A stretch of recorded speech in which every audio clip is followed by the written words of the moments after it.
All assignments are graded and up to date, and I just wanted to chime in real quick and let you know that I see that many of you are doing beautifully at keeping up with the assignments. I know this is very fast-paced, and the train is ever moving forward. I'm grading right behind you, and I do not have time, nor do you, to go back and regrade anything that's already been graded. So, if you turned in something that did not have a name, you received a 0. I cannot grade anything that does not have a name. You can understand that the district receives and records hundreds of thousands of documents from students. Anything without a name cannot be graded. It's a very simple district policy. One of the great things that I saw were your colors. Oh my goodness, you all are absolutely brilliant.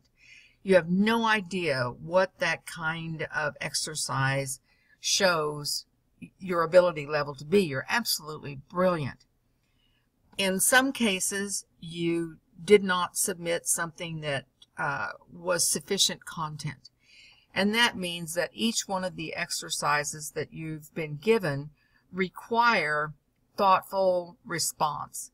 And in some of them, it looked a little rushed, and it looked like you had not spent enough time really building on these important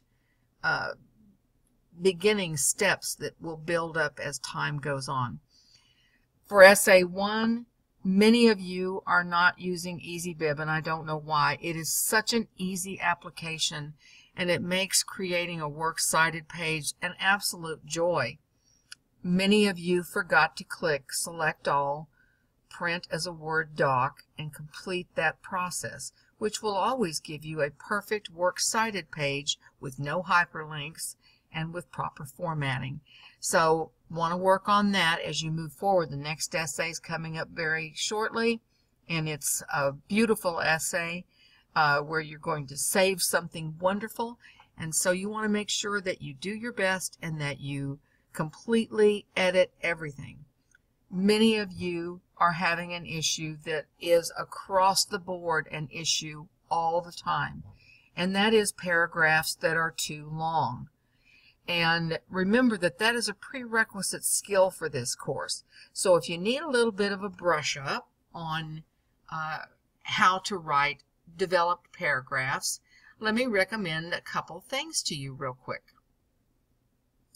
I'm over here in YouTube, and just to be very simple, I just typed in how to write a paragraph. And there are several folks in here who have some tutorials on writing paragraphs. This guy's okay, but he spends a lot of time on his little whiteboard, which if that works for you, that's great. I'm not a whiteboard kind of a person. This gal is good, but her delivery isn't always as friendly as I like, but that's me. You pick what you like. This guy, I think, is very good, and he's very clear and concise, and he doesn't spend a lot of time talking about what he's going to do. He absolutely goes in there and does it. This one, I don't know about that one too much, but I really like this guy, and many people do as well.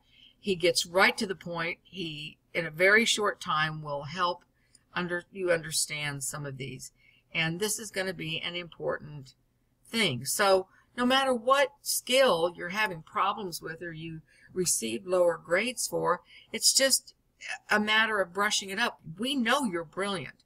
We just have to work on your ability to present that in articulate, well-written, double-spaced sentences, a beautiful works cited that is easily created on EasyBib, and being sure that you edit your work by reading it back to yourself out loud. That will correct most all problems that you will encounter.